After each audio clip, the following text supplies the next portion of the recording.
boom. Just left the movies.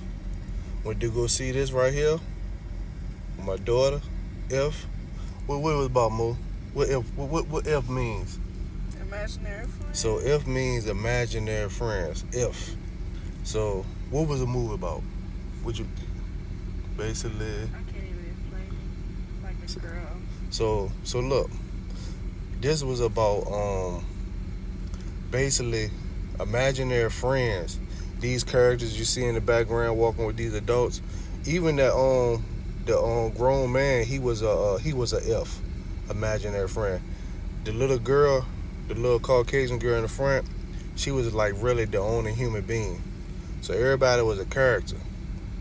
Ifs. That's what ifs is. They was imaginary friends. So basically this movie was about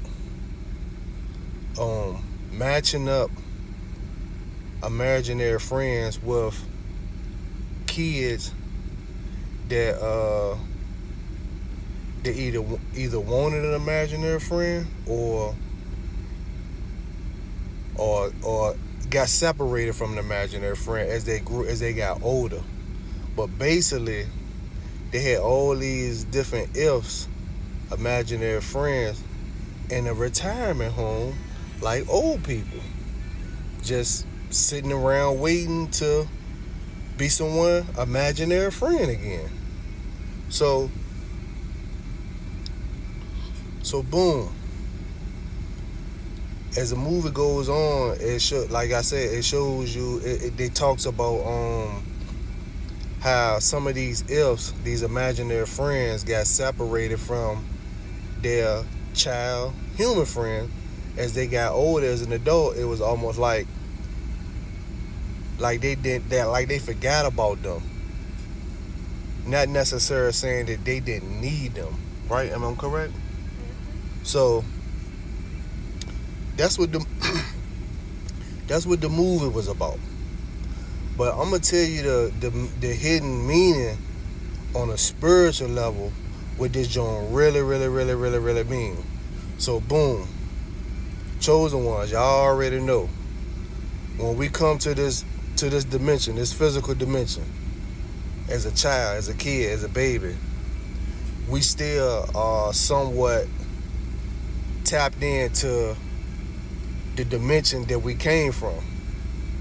We all know that we're here having a human experience in a physical body, and these avatars, these vessels, these vehicles, these earth rovers.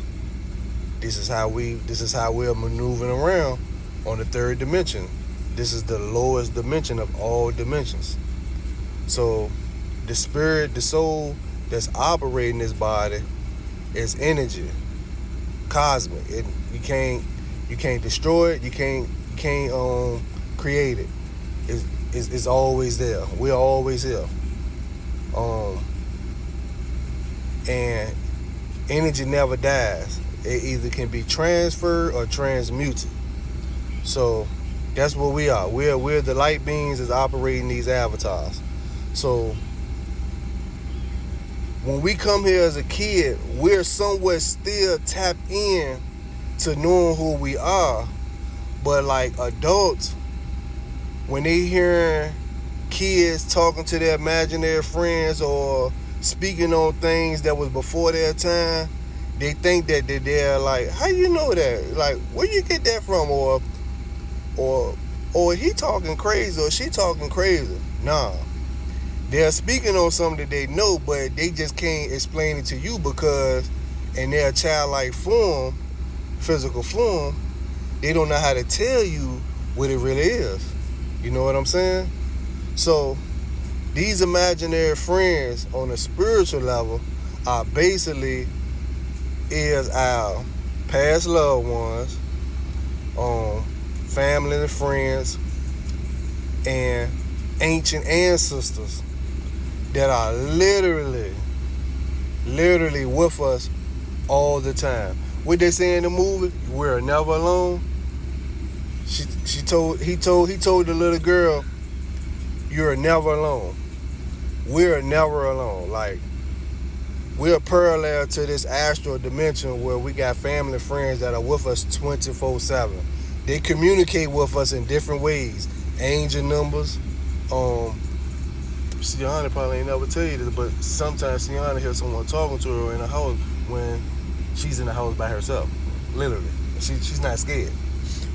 But yeah, one of my oldest daughters, that's a whole nother video. But anyway, yeah. She tapping, don't even know it. But she called me a couple of times and told me about it. But yeah, like, we're literally not alone ever, chosen ones. You know what I'm saying? Like, so in the movie, look, listen. This is for all the people that done fell asleep and forgot who they are, not tapped in.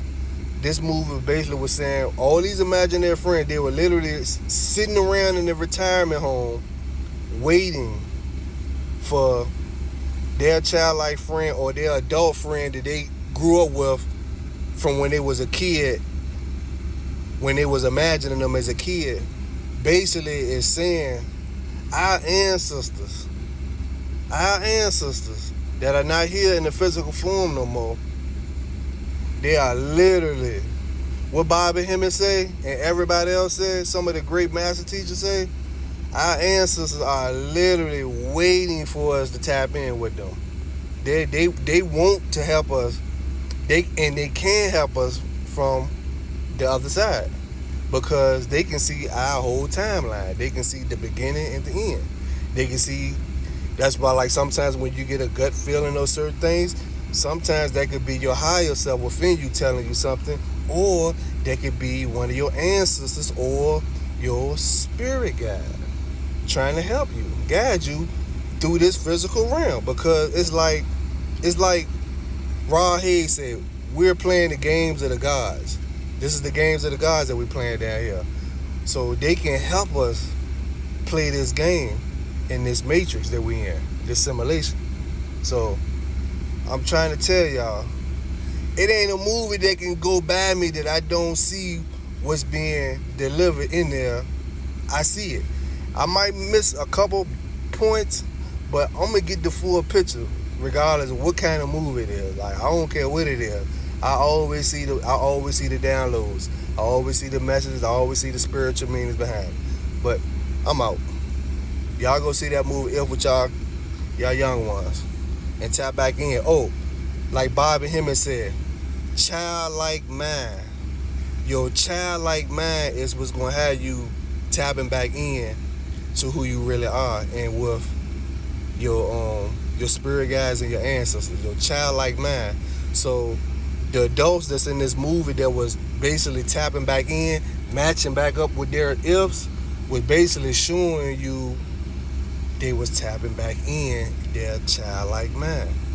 So, and those ifs was willing to be there for them through the movie and help them. So, yeah, I'm out. Jump, man.